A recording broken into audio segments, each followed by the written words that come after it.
जय श्री कृष्णा। राधे राधे। आज चैत्र महीने की पूर्णिमा है और चैत्र महीने की पूर्णिमा से वैशाख मास का स्नान प्रारंभ हो जाता है। जैसे कार्तिक का महीना होता है, माघ का महीना होता है, जिनमें पूरे महीने का स्नान दान किया जाता है, उसी तरह से वैशाख के महीने में भी पूरे महीने के व्रत किए जाते हैं, स्नान दान किया जाता है और भगवान की कथाओं का पाठ किया जाता है। वैशाख महात्म्य पढ़ा जाता है। तो आज से आप हर रोज वैशाख महात्म्य के एक अध्याय की कथा सुनेंगे। वैशाख मास महात्म्य के पहले अध्याय की कथा हम शुरू करें उससे पहले सुन लेते हैं प्रथम पूज्य श्री गणेश भगवान की कहानी। बोलिए गजानन गणेश की जय हो। किसी गांव में एक बुढ़िया माई रहती थी। बुढ़िया माई देख नहीं सकती थी और बुढ़िया माई उस गांव में अपने बेटे और एक बहू के साथ रहती थी। छोटा सा परिवार था। बुढ़िया माई गणेश भगवान की भक्त थी। हमेशा गणेश भगवान की पूजा करती रहती थी। रोज सुबह मंदिर जाती और गणेश भगवान की पूजा करती। गणेश भगवान से अपने परिवार की सुख समृद्धि के लिए प्रार्थना करती। ऐसा करते करते बुढ़िया माई ने अपना सारा जीवन बिता दिया। तो एक दिन गणेश भगवान ने सोचा कि बुढ़िया माई ने सारा जीवन मेरी भक्ति की है, मेरी पूजा की है, मुझे इसे कुछ देना चाहिए। तो बस इतना सोचना था, गणेश जी भगवान बुढ़िया माई के सामने प्रकट हो गए। अब बुढ़िया माई तो देख नहीं सकती थी, तो गणेश जी भगवान ने बुढ़िया माई को आवाज लगाई, बुढ़िया माई, मैं तेरी भक्ति से बहुत प्रसन्न हूँ, मांग क्या मांगती है। अब बुढ़िया माई सोच में पड़ गई, क्योंकि बुढ़िया माई ने सारा जीवन केवल भक्ति की थी, पूजा की थी, मांगा तो कुछ था नहीं। सोचने लगी तो गणेश जी भगवान ने फिर कहा, बोल बुढ़िया माई, तुझे क्या चाहिए, मैं तुझे देने को तैयार हूँ। तो बुढ़िया माई बोली, भगवान, मुझे तो मांगना नहीं आता, मुझे समझ नहीं आ रहा मैं क्या मांगू। तो गणेश जी कहने लगे, कोई बात नहीं, तुम घर चली जाओ, अपने बेटे बहू से पूछकर बता देना, कल आना और फिर मांग लेना। तो बुढ़िया माई ने ठीक है कहा और खुशी खुशी अपने घर आ गई। घर जाकर अपने बेटे से बोली, बेटा, आज गणेश जी भगवान ने कहा है कि बुढ़िया माई, मैं तेरी भक्ति से प्रसन्न हूँ, कुछ मांग, पर मुझे समझ नहीं आया क्या मांगू। तो उन्होंने कहा है, जाकर अपने बेटा बहू से पूछ कर आ और कल मांग लेना। तो बेटा कहने लगा कि माँ, एक काम कर, तू बहुत सारी धन दौलत मांग ले। बेटे की बात सुनने के बाद बुढ़िया माई बहू के पास गई और जाकर फिर वही बात कही और पूछने लगी, बहू, तुम बताओ क्या मांगू। तो बहू ने कहा, माँ जी, हमारी शादी को कितना समय हो गया है, हमें अभी तक कोई संतान नहीं है, तो आप एक काम करो, आप पोता मांग लो। बेटे बहू की बात सुनकर बुढ़िया माई सोचने लगी, ये तो दोनों अपने मतलब की चीज मांग रहे हैं। बुढ़िया माई पड़ोसन के घर गई और उससे जाकर बोली कि गणेश जी भगवान कहते हैं कि कुछ मांग, बेटा बहू तो अपने अपने मतलब की चीज मंगवा रहे हैं, तू ही बता क्या मांगू। बुढ़िया माई की बातें सुनकर उसकी पड़ोसन ने कहा, देख बुढ़िया, ना तो तू धन मांग ना पोता मांग, तू थोड़े दिन की जिंदगी है तेरी, थोड़े दिन जिएगी, तो एक काम कर, अपनी आंखें मांग ले, जिससे तू संसार देखेगी। अब बुढ़िया माई पड़ोसन की बातें सुनकर सोचने लगी कि आंखें मांगकर करूंगी क्या, मेरे लिए देखने के लिए है ही क्या, ना घर में पोता पोती है, ना घर में पैसा है, टूटा फूटा सा घर है हमारा, इसका क्या देखूंगी। बस ऐसा सोचते सोचते रात को सो गई। सुबह उठी, नहा धोकर गणेश जी के मंदिर में चली गई। अब वहां भी बैठी सोच ही रही थी कि क्या मांगू, गणेश जी पूछेंगे क्या मांग और मैं क्या मांगूंगी। कुछ ऐसा मांगना चाहती हूँ जिससे बेटा भी खुश हो जाए, बहू भी खुश हो जाए और मेरा भी काम हो जाए। थोड़ी देर में गणेश जी आ गए। आते ही बोले, बुढ़िया माई, मांग, आज मांग। तो वह कहती है कि गणेश जी भगवान, यदि आप मुझ पर प्रसन्न हैं और कुछ देना ही चाहते हैं तो मुझे आंखें दे दो, जिससे सोने के कटोरे में मैं अपने पोते को दूध पीता हुआ देखूं।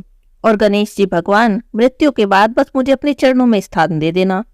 अब बुढ़िया माई की बातें सुनकर तो गणेश जी भगवान बोले, बुढ़िया माई, तूने तो मुझे ठग लिया, भोली बनकर सब कुछ ही मांग लिया, लेकिन कोई बात नहीं, जैसा तुमने कहा है वैसा सब कुछ तुम्हें मिल जाएगा।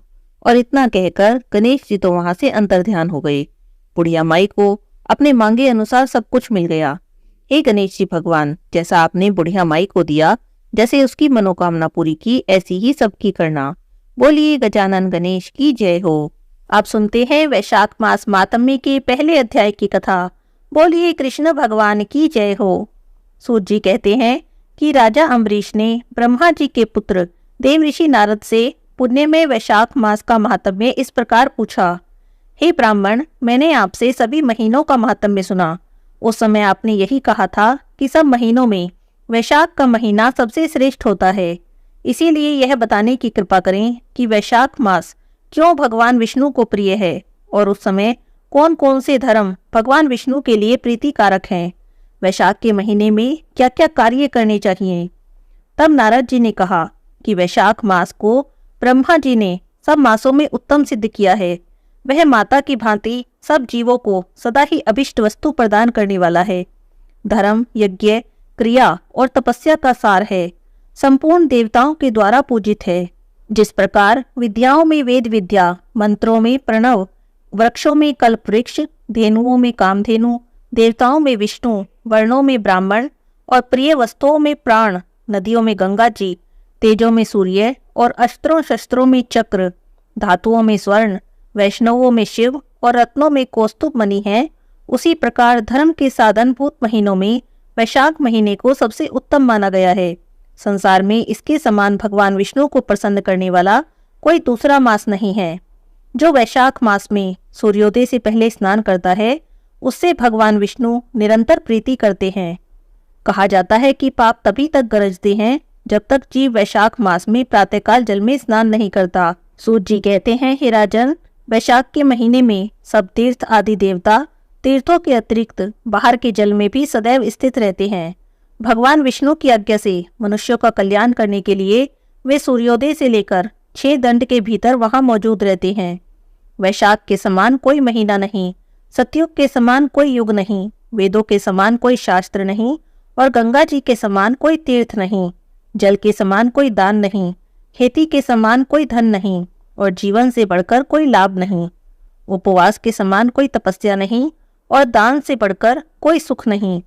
दया के समान कोई धर्म नहीं और धर्म के समान कोई मित्र नहीं। सत्य के समान यश नहीं और आरोग्य के समान कोई उन्नति नहीं। भगवान विष्णु से बढ़कर कोई रक्षक नहीं और वैशाख मास के समान संसार में कोई पवित्र महीना नहीं, ऐसा विद्वान पुरुषों का मत है। वैशाख का महीना सब महीनों में सबसे श्रेष्ठ है और शेषशाही भगवान विष्णु को सदा ही प्रिय है। सब दानों से जो पुण्य होता है और सब तीर्थों में जो फल होता है, उसी को मनुष्य वैशाख मास में केवल जल दान करके प्राप्त कर लेता है। जो स्वयं जल दान नहीं कर सकता और ऐश्वर्य की अभिलाषा रखता है, उसे उचित है कि वह दूसरे को प्रबोध करे, दूसरे व्यक्ति को प्रोत्साहित करे और दूसरे को जल दान का महत्व समझाए। यह सब दानों से बढ़कर हितकारी है। जो मनुष्य वैशाख के महीने में सड़क पर यात्रियों के लिए प्याऊ लगवाता है, वह विष्णु लोक में प्रतिष्ठित होता है। हे राजन, प्याऊ लगवाना देवताओं, पितरों और ऋषियों को अत्यंत प्रीति देने वाला है। जिसने प्याऊ लगाकर रास्ते के थके मांदे मनुष्यों को संतुष्ट किया, उसने ब्रह्मा, विष्णु और शिव आदि सभी देवताओं को संतुष्ट कर लिया। सूत जी कहते हैं, हे राजन, वैशाख के महीने में जल की इच्छा रखने वाले को जल, छाया की इच्छा रखने वाले को छाता और पंखे की इच्छा रखने वाले को पंखा देना चाहिए। हे राजन, जो प्यास से पीड़ित महात्मा पुरुष के लिए शीतल जल की व्यवस्था करता है, वो केवल इतना करने मात्र से 10,000 राजसूय यज्ञ का फल पाता है। धूप और परिश्रम से पीड़ित ब्राह्मण को जो पंखा हिलाकर हवा करता है, वह केवल इतना करने मात्र से निष्पाप हो जाता है और भगवान का पार्षद होता है। जो मार्ग से थके हुए ब्राह्मण को वस्त्र से भी हवा कर देता है, वह उतने से ही मुक्त हो जाता है और भगवान विष्णु की सायुज्य मुक्ति को प्राप्त करता है। जो शुद्ध चित्त से ताड़ का पंखा देता है, वह सभी पापों का नाश करके ब्रह्मलोक में जाता है। जो विष्णु प्रिय वैशाख मास में पादुका का दान करता है, वह यमदूतों का तिरस्कार करके विष्णु लोक में जाता है। जो मार्ग में अनाथों के ठहरने के लिए विश्रामशाला बनवाता है, उसके पुण्य फल का वर्णन किया ही नहीं जा सकता। मध्याह्न में आए हुए ब्राह्मण अतिथि को यदि कोई भोजन दे तो उसके फल का कोई अंत नहीं। हे राजन, अन्नदान मनुष्यों को तत्काल ही तृप्त करने वाला है। इसीलिए संसार में अन्न के समान कोई दान नहीं।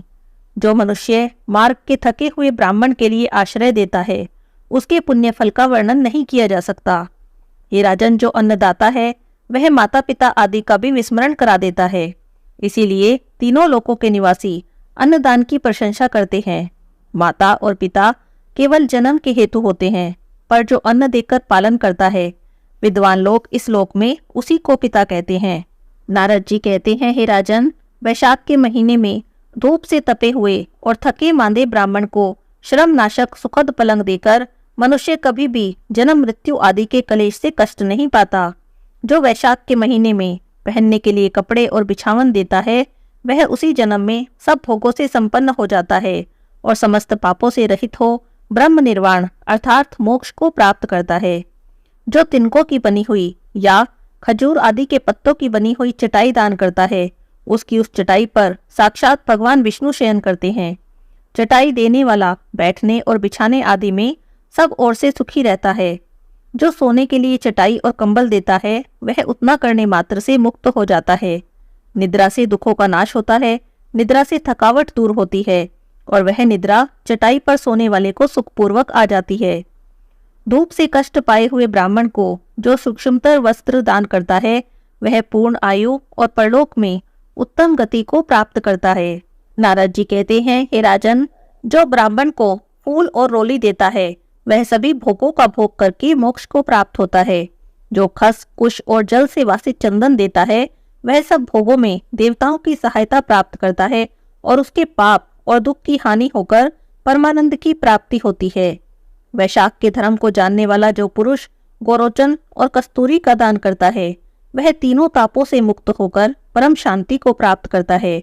जो विश्रामशाला बनवाकर प्याऊ सहित ब्राह्मणों को दान करता है, वह तीनों लोकों का अधिपति होता है। जो सड़क के किनारे बगीचा, पोखरा, कुआं और मंडप बनवाता है, वह धर्मात्मा होता है। उसे पुत्रों की क्या आवश्यकता है। उत्तम शास्त्र का श्रवण, तीर्थ यात्रा, सत्संग, जलदान, अन्नदान, पीपल का वृक्ष लगाना और पुत्र, इन 7 को विज्ञ पुरुष संतान मानते हैं। जो वैशाख के महीने में तापनाश तक्र दान करता है, वह इस पृथ्वी पर विद्वान और धनवान होता है।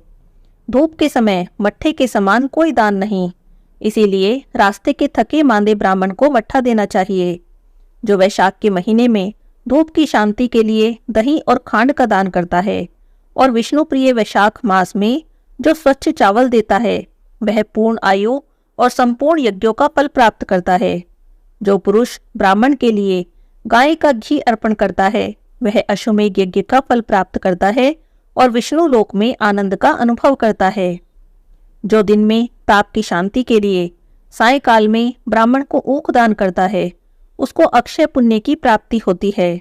जो वैशाख मास में शाम को ब्राह्मण के लिए फल और शरबत देता है, उससे उसके पितरों का निश्चय ही अमृत पान का अवसर प्राप्त होता है।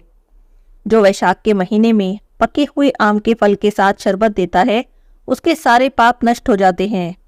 जो वैशाख महीने की अमावस्या को पितरों के उद्देश्य से कस्तूरी, कपूर, बेला और खस की सुगंध से वासित शरबत से भरा हुआ घड़ा दान करता है, वह 96 घड़ा दान करने का पुण्य प्राप्त करता है। वैशाख के महीने में तेल लगाना, दिन में सोना, कांसे के पात्र में भोजन करना, खाट पर सोना, घर में नहाना, निषिद्ध पदार्थ खाना, दोबारा भोजन करना और रात में खाना, ये 8 बातें त्याग देनी चाहिए। वैशाख के महीने में व्रत का पालन करने वाला पत्ते पर भोजन करता है, वह सब पापों से मुक्त हो जाता है और विष्णु लोक में जाता है। जो विष्णु भक्त पुरुष वैशाख के महीने में नदी में स्नान करते हैं, वह तीनों जन्मों के पापों से मुक्त हो जाते हैं। जो प्रातःकाल सूर्योदय के समय समुद्रगामिनी नदी में वैशाख महीने का स्नान करता है, वह 7 जन्मों के पापों से छूट जाता है। जो मनुष्य 7 गंगाओं में से किसी में भी उषा काल में स्नान करता है, वह करोड़ों जन्मों में उपार्जित किए हुए अपने पापों से मुक्त हो जाता है। जाह्नवी गंगा, व्रत गंगा, कालिंदी यानी यमुना और सरस्वती, कावेरी, नर्मदा और वेनी, ये 7 गंगाएं कही गई हैं। वैशाख का महीना आने पर जो प्रातःकाल बावलियों में स्नान करता है, उसके महापातकों का नाश हो जाता है। कंद, मूल, फल, शाक, नमक, गुड़, बेर, पत्र, जल और तक्र जो भी वैशाख के महीने में दिया जाए, वह सब अक्षय हो जाता है। ब्रह्मा आदि देवता भी बिना दिए हुए कोई वस्तु नहीं पाते। जो दान से हीन है, वह निर्धन होता है। अतः सुख की इच्छा रखने वाले को वैशाख के महीने में अवश्य ही कुछ न कुछ दान करना चाहिए। सूर्य देव के मेष राशि में स्थित होने पर भगवान विष्णु के उद्देश्य से अवश्य ही प्रातःकाल स्नान करके भगवान विष्णु की पूजा करनी चाहिए। कोई महीरत नाम का एक राजा था, जो कामनाओं में आसक्त था और अजितेंद्रिय था। वह केवल वैशाख मास के स्नान से वैकुंठ धाम को चला गया। वैशाख मास के देवता भगवान मधुसूदन हैं, अतएव इसे सफल मास कहा जाता है। वैशाख मास में भगवान की प्रार्थना करते समय कहें, हे मधुसूदन, हे देवेश्वर माधव, मैं मेष राशि में सूर्य के स्थित होने पर वैशाख के महीने में प्रातःकाल स्नान करूंगी। आप मेरे इस स्नान को निर्विघ्न पूर्ण करें। उसके बाद ऐसा कहते हुए अर्घ्य प्रदान करें कि सूर्य के मेष राशि में स्थित रहते हुए वैशाख मास में प्रातःकाल नियम में संलग्न होकर मैं आपको अर्घ्य दे रही हूँ। हे मधुसूदन, आप इसे ग्रहण करें। इस प्रकार अर्घ्य समर्पण करके स्नान करें। फिर वस्त्र पहनकर संध्या तर्पण आदि सब कामों को पूरा करके वैशाख मास में विकसित होने वाले पुष्पों से भगवान विष्णु की पूजा करें। उसके बाद वैशाख मास के माहात्म्य को सूचित करने वाली भगवान विष्णु की कथा सुनें। ऐसा करने से कोटि जन्मों के पापों से मुक्त होकर मनुष्य मोक्ष की प्राप्ति करता है।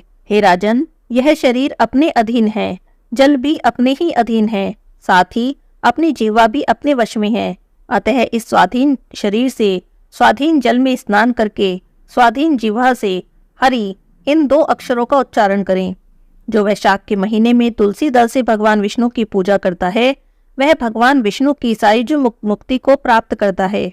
अतएव अनेक प्रकार से भक्ति भाव से और भांति भांति के व्रत के द्वारा भगवान विष्णु की सेवा, उनके सगुण या निर्गुण स्वरूप का अनन्य भक्ति से ध्यान करना चाहिए। यहाँ पर वैशाख मास महात्म्य के पहले अध्याय की कथा समाप्त होती है। दूसरे अध्याय की कथा हम कल सुनेंगे। हरे कृष्णा, राधे राधे।